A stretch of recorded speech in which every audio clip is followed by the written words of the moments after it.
Sure, how are you doing? Doing good. That's good. It's good to host you. The one thing that I wanted us to talk about is, I said, it's friendships. Like, I want us to talk about friendships. I think it's one of the aspects that we know that affects us a lot of times. And friendship is a major thing. Friendship is a major thing.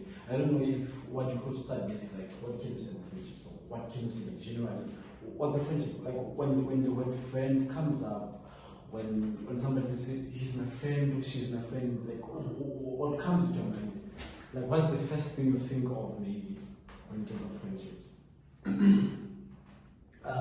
Well, I think I would begin by saying that friendships are a necessary type of relationship. You know, the friendship relationship is one of the most important relationships a person need to have, because we cannot do life without people. We need people in life, at every given point, in one way or another, in whatever capacity, we need people. So I think friends are important, and friendships are important as well. Yeah. When you say we need people, like, this is one thing that hits me every time. I'm sort of a loner because of circumstances that I've gone through. So, like, I'm used to doing things alone. I'm used to drawing myself to be independent. Like, in every situation, it's hard for me to borrow stuff.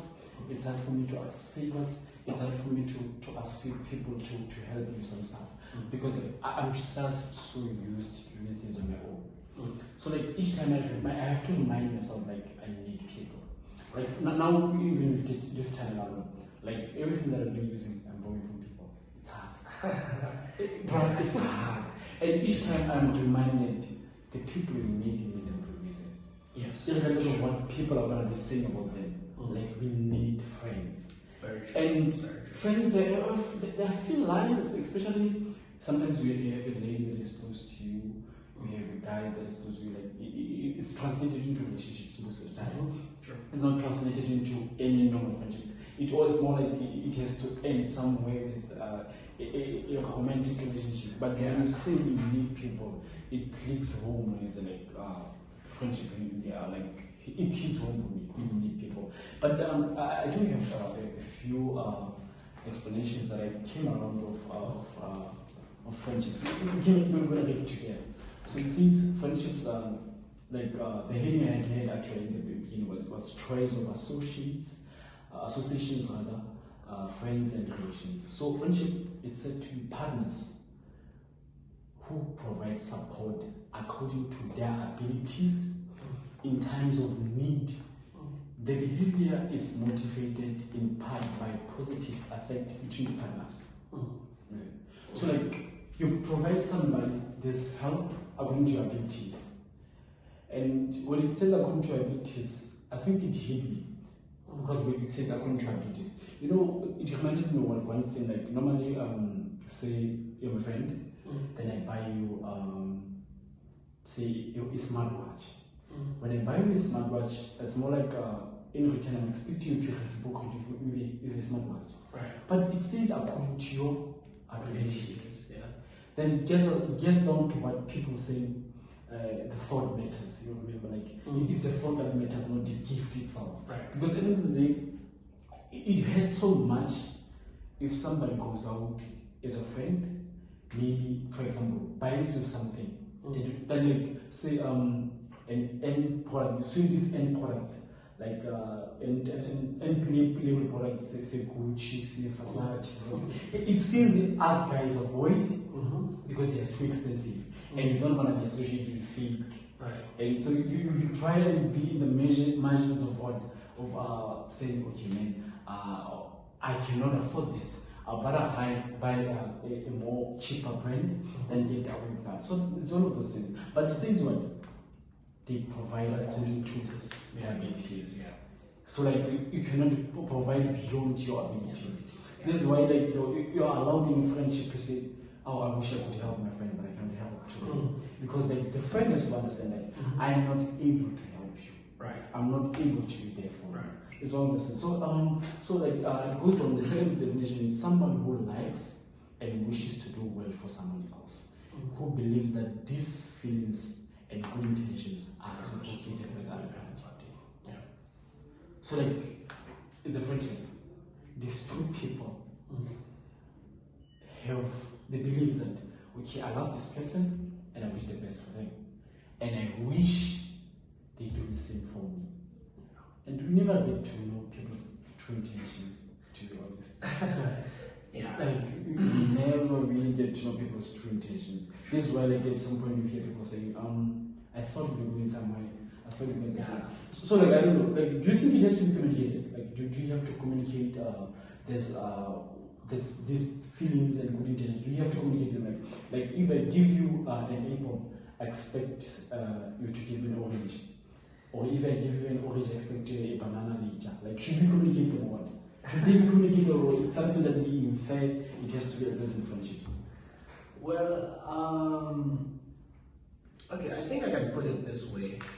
I believe that every friendship should offer value, right? So if, like, you gave an amazing example, like, for example, if you were getting me a smartwatch, and I may not be in a position financially to get you a similar thing, right? But my goal should be to offer value in return. And value in this case can be anything of value. It can be an opportunity, it can be, even an idea. It can be something that would, something that does not involve me having to spend too much money, but would still be valuable. I could cook and invite you to come eat. One day you're hungry or something, I tell you, I cooked this meal, come over and eat, and all that. That could mean a lot to you. And also, and I think also if we now, I don't know if I'm going ahead of myself here, but I think if we would want friendships, if we want friendships to work and for friendships to last, understanding has to be there. On every level of human relationship and human interaction, understanding is important. So I need to understand, what are your needs, what are your likes, what are your passions, what are the things that excite you. So as your friend, I should know these things, right? Even if you don't tell me, I should ask, because according to our definition, friendship is supposed to be mutual, right? And I should also know, I should not be your friend and you not be my friend. It's possible to call myself your friend and you don't feel like you are my friend. That's possible. When you said it, remind me people normally say we have best friends that have best friends. Exactly. He's my best friend, but we actually have the other best friend. So we need to understand, where people are in our lives and how the dynamics of each of those friendships. We need to communicate expectations. We need to communicate needs. I think one of the biggest, should I say, miscommunication that I've heard about human relationships is that, don't expect anything from people, and just live your life, don't have no expectations. That's actually a lie. In one way or another, we expect something. We expect something, We expect so, and especially now, if you and I are friends, okay, we don't have to sign a written agreement, but there are some unwritten expectations. I subconsciously expect you to check up on me. I expect you to call me, even though I try to trick myself to say, you're my friend, I'm not expecting anything from you, just be my friend. That's a lie.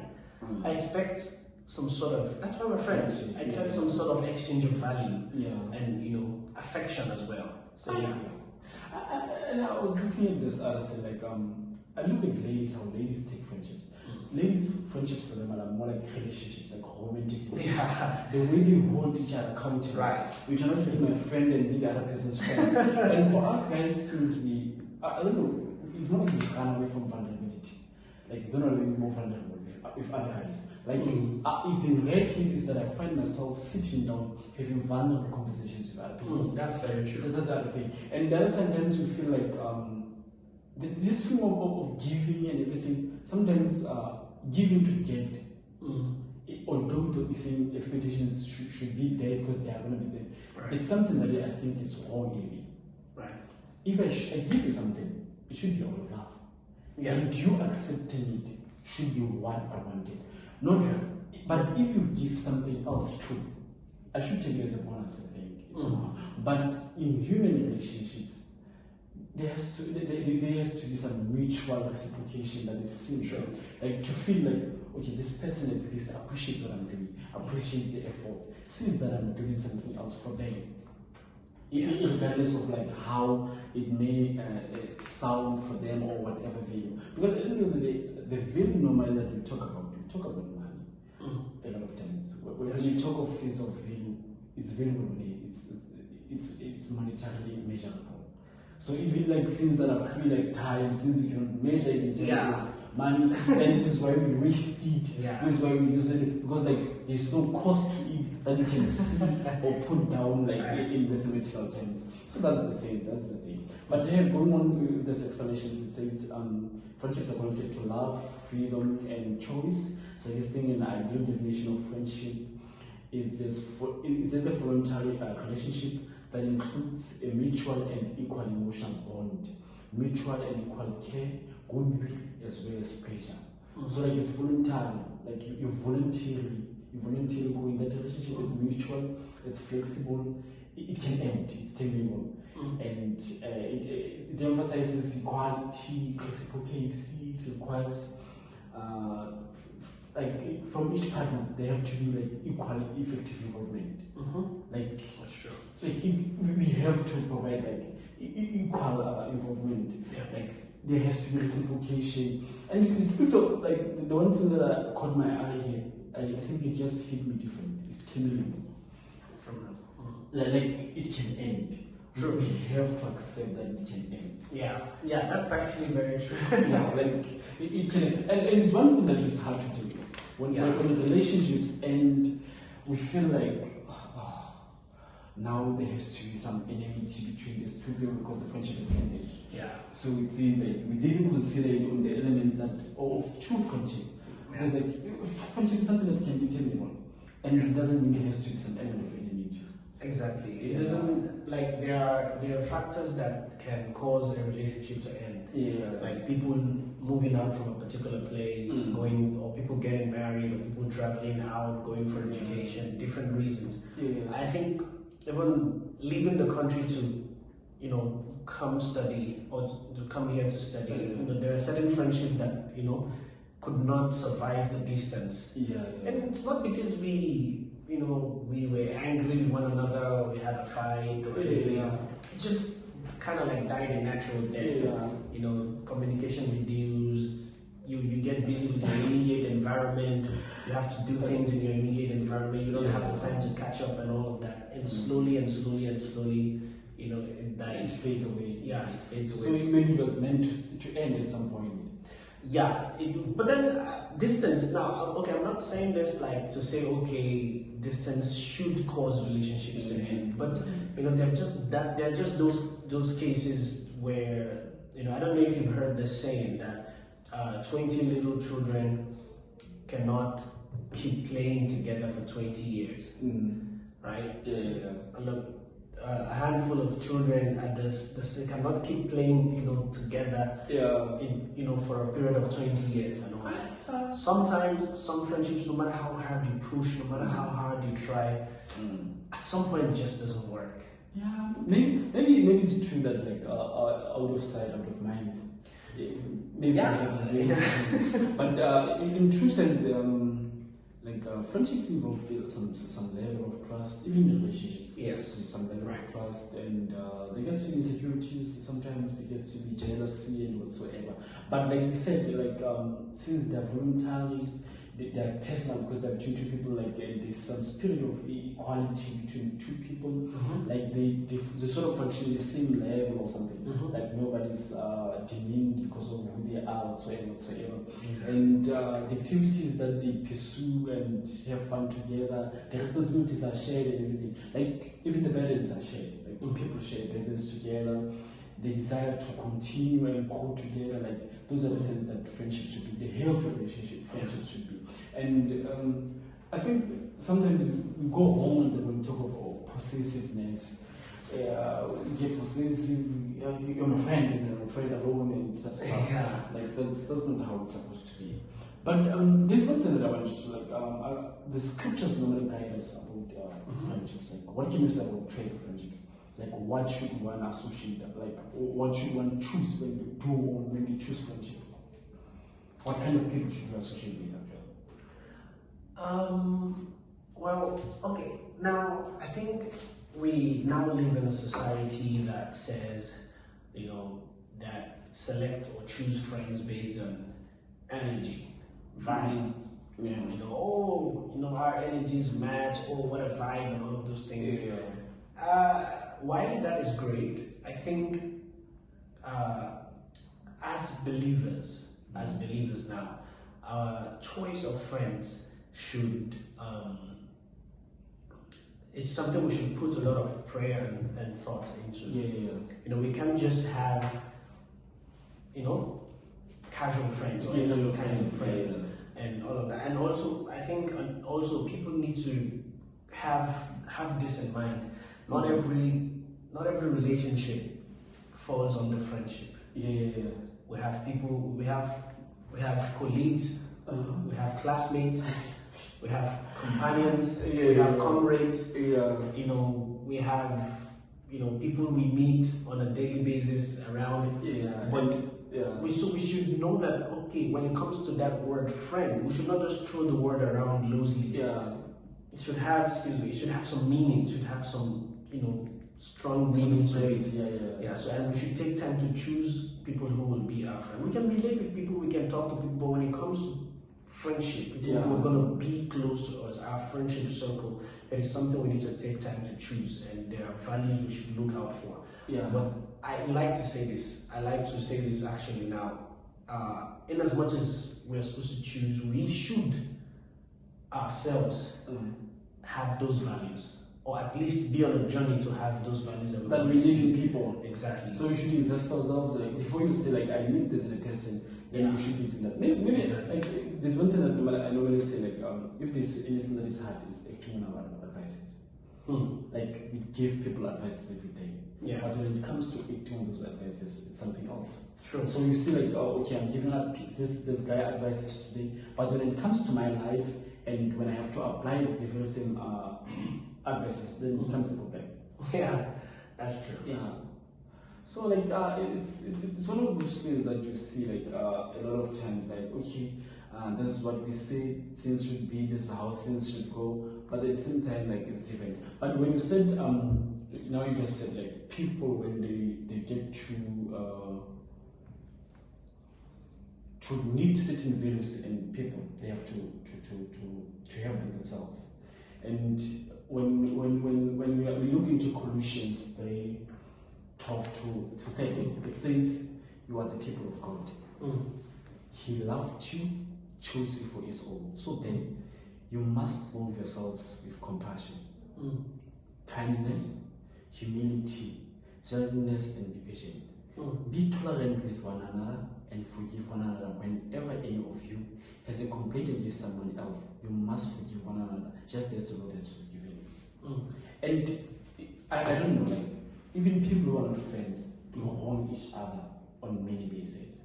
And since this one is going to be a friendship, it means there are going to be much higher standards. True. And if there are much higher standards, it means the margin of error it's a bit higher. And then that's where forgiveness, forgiveness has to be practiced about in the past. And those values that you want to see in somebody else, then you should be practicing them yourself. That's because that's how it's supposed to be. That's how it's supposed to be. I think. Okay, so I'd like to use a personal experience as an example. I think friendships influence us in one way or another. No matter how hard you try to say, I have a strong will, I'm not easily influenced. That actually is not the truth. Because I currently have a friend that we were friends for quite a while, right? And now there were people in his life before me, right? But when we became close and we became friends. When we became close and we became friends, you know, it transitioned into something like more of a brotherhood, right? So even though we're not geographically at the same location, the bond is still there. Yes, and it got to a point where, you know, we got so close that when we laugh, it's the same. Our talking is the same, our laughing is the same. Like when people speak to us on the phone, they get confused. Am I talking to this person or that person? So what's happening here? Yeah, so there's some kind of people rub off on you. So you don't want the negative, you don't want people with... Now, I'm not saying everybody has got to be perfect. Of course not, we're not perfect. But at least you should surround yourself with people who are willing to grow, who are willing, who are on a journey like yourself. So you should know what you want, you should know where you are headed, and surround yourself with people who have a similar passion and a similar desire. You've heard business people say, you know, show me 5 people from your circle and I'll tell you where you'll be in the next 5 years or how many years. So that's actually very true. So the people you surround yourself with the most, whether you believe it or not, subconsciously or even unconsciously sometimes they influence you and they affect the outcome of your life in one way or another. You may not see it at the moment, but when you get to a certain point in life, you realize, oh, I'm doing this because I was around a person that does this for this period of time. I think like this because my thought process has been influenced. You get it? So, but like you're saying, even the Bible says it itself, like iron sharpens iron. Iron sharpens iron. Because like it even says what's the connection between darkness and light? Because like bad manners corrupt good manners. It doesn't seem good manners are going to transform the bad manners. Actually, I remember like there was one friend of mine that I loved this guy, but then I'm seeing progress in my life. I'm saying, hey my friend, I've stopped doing this and this and I see a progress in my life. You know, the one that he said to me that sticks with me even today, it seems like, why are you doing this to yourself? More like me trying to transform and be better is a bad thing. I never forget that. Ever since that, because like I was expecting sort of something like an applause, like you're on a good track, you're on a good track, you're coming green and everything. And like need for approval. I think that's one thing that I don't know if it's an expectation, if it's wrong whatsoever, but sometimes people that you've been around as friends, they want you to be their friend while you're still in a state. So growing up sometimes, when you have people who love you when you're broken, it means like they're gonna run away because now they're at a level where they can manipulate you and you're a new person altogether. And I've seen that in my life. Like you have people who you think see the better in you, people who you cry to everything, but when you stop crying, just change on you because they want you to be in tears every day. So when you stop being in tears, it's more like you're crying somewhere else. You're cheating on them, like, so where have you been? Who do you have? Because now you're not telling them your problems now. So it's more like you're cheating on them. Yeah, that's true.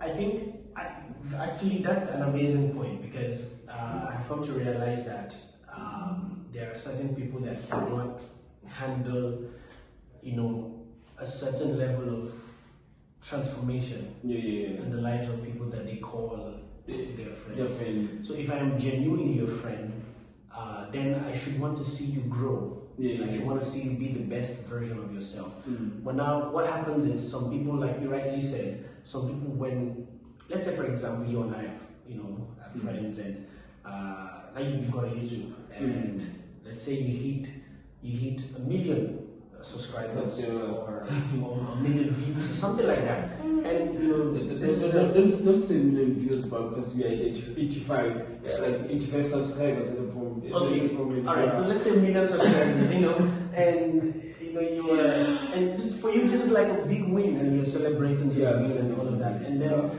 now, as a friend, by the definition of godly friendship, because that's our base, that's our emphasis. As a definition of godly friendship, I should be celebrating with you. I should share in your joy. I should share in your celebration. But what I have seen over the years is that some people don't have that capacity. Some people are not. I honestly lack the words, but some people cannot bring themselves to, celebrating the sudden, or not even sudden, but the big win of their friend. Yeah. The thought that is always tempted to come is, what about me? I also need to do something in my life. I also need to, get this big breakthrough. While that is true, while a self-analysis may be good and all that, but not at that time's not the right moment. That's not the moment. You celebrate with the person while you genuinely celebrate. And actually, what people don't realize is that when you actually genuinely celebrate someone, or you actually genuinely celebrate, a friend for whatever that they have accomplished and all that, it doesn't limit you in any way.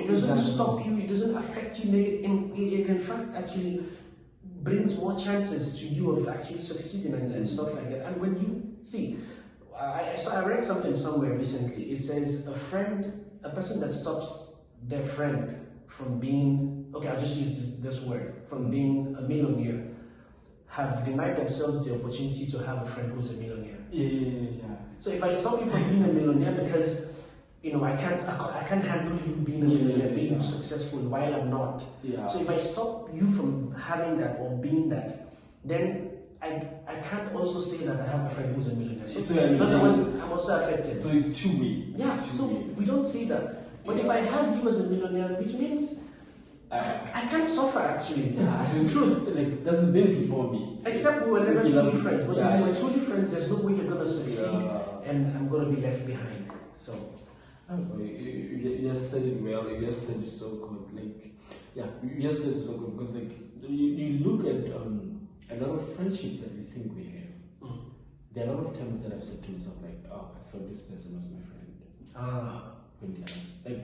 lot of times. And it brings me back to when you said some people are colleagues, some people are associates, some people are people you see regularly, some people are just homies, some people are just cousins. We should learn to use these titles for each person where it's appropriate. Yes. Every time. Because if we deny ourselves that chance, then we're not be calling everybody friend. And the Bible says a person with too many friends comes to ruin. We cannot afford I think that's in Proverbs 18 actually. Proverbs 18:24. It says the Amplified Version says the man of too many friends, chosen indiscriminately, will be broken in pieces and come to ruin. But there is a true loving friend who is reliable and sticks closer than a brother. So if you have if you're a person that say, I have thousands of friends, even for people that you're not supposed to put in the category of friends, you put them indiscriminately. That's the word the Bible uses, without any reference, without any wisdom, any jurisdiction. You just randomly choose people and say, this one is my friend, this one is my friend. That person, comes to ruin at the end of the day. I was thinking this in Proverbs 22, 24 to verse 24 to 35. It says, "Do not make friends with people who have hot, violent tempers. You might learn their habits and not be able to change." It's funny when you talk about people who harm against you. You're gonna come back smelling that perfume when you get back home. Because honestly, I've seen in my life, when I'm around certain kind of people, I speak their language. Literally the ways they speak, the swear words they speak, the music they listen to, what they normally say, it plays in your mind. Because the subconscious mind records everything. And it doesn't know which one is good, which is bad. It records everything. So at a time when it has to reproduce, it reproduces what it has recorded. So this is why it's said we should be careful what we listen to, we should be careful with what we watch, we should be careful with who we hang out with. Even we should be careful with what we eat. So in that friendship, when we watch ourselves in friendships, then we should be more careful. You should it should be something that you're so cautious about, because at the end of the day, you're gonna be in trouble. If you're gonna be having everybody else who's your friend, everybody has a friend. No, I have so many friends. And it's nothing bad with being friendly, but you just cannot afford to be having so many friends. Yeah, that's true. You can know people, you can have strategic relationships, Yeah. but when it comes to people you call as friend, that circle should be small and meaningful. You can have strategic people in different places, different walks of life, people you meet for different reasons and all that. But when it comes to friendship, it should be meaningful, and it should have some sort of value and impact. But I was looking at this verse in in James 4:4, when he talks about like the Bible tells us we are co-workers with God, right? And we are co-heirs with Christ. Right. See? So then it says like unfaithful people. Don't you know that to be world's friend means to be God's enemy? If you want to be world's friend, you make yourself God's enemy. So now, like, we have a friend as Jesus, as God. We are co-companions, co-workers with Him. So now we are friends with the world. So when we are friends with the world, we will really choose to be enemies with Him. So this is where we say, like, okay, if you're going to be friends with Sarah and Sabelo, then it means Seth may not be happy with you. Jupiter may not be happy with you because you associate with certain people. Then the same thing that comes when it comes to Christ, like, okay, now if you're going to be the friend of the world, then you cannot be the friend of mine. Like that's what it happens. So like this is the one thing that I want to like the highlight of friendships, a little about friendships. Like we cannot exhaust this topic enough. Like when we talk about friendships, a lot of us have experiences with friendships that have built us, that have brought us down, that have disappointed us, that we have seen like, oh, this is not even friendship. Because they're just friends by name sometimes. You suffer under their watch. In their friends. And they have means. Like normally when I say people suffer under their watch, it's because like they have means to save you, but they never use that.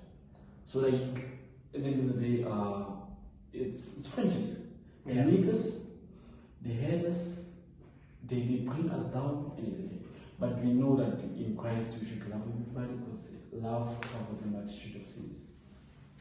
And Christ, in as much as we choose a lot of times to be enemies with Him, by being friends with the world, He doesn't stop loving us. That's true. He even died for our sins. And I look at a lot of things in my life and they're like, oh God, there's nothing that can separate me from your love. It can be hunger, it can be anything.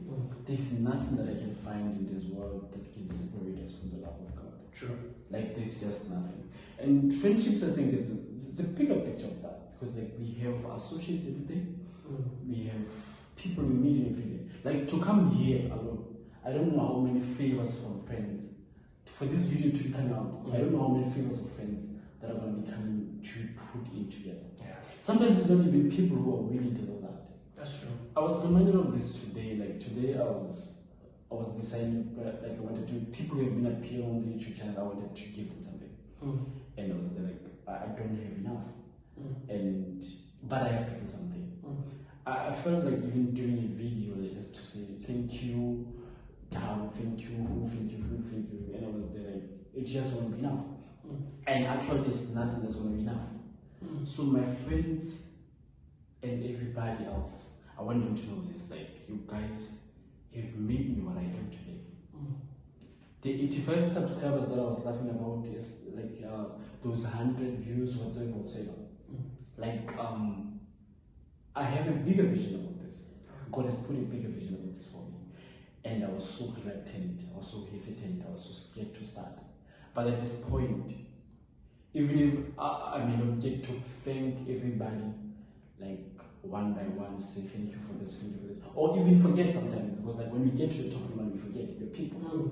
Or when somebody feel like they're forgotten, I want everybody to know, like, your advices, your efforts, your messages, your everything that you've been doing for me, it has made me what I am. And as a person who has made a lot of mistakes in the past, who has so many regrets, who has a lot of things that he's dealing with, I'm at the point where I'm saying, I want to be a better man. And this Soviet's love letter, it's a bigger picture, it's a bigger part of that. And I'm going to take it a day at a time. I just want to take it a day at a time and get to a point where I become a better person. And everybody who comes and allows me to have a conversation with them, it's a bit of that. And I cannot thank people enough.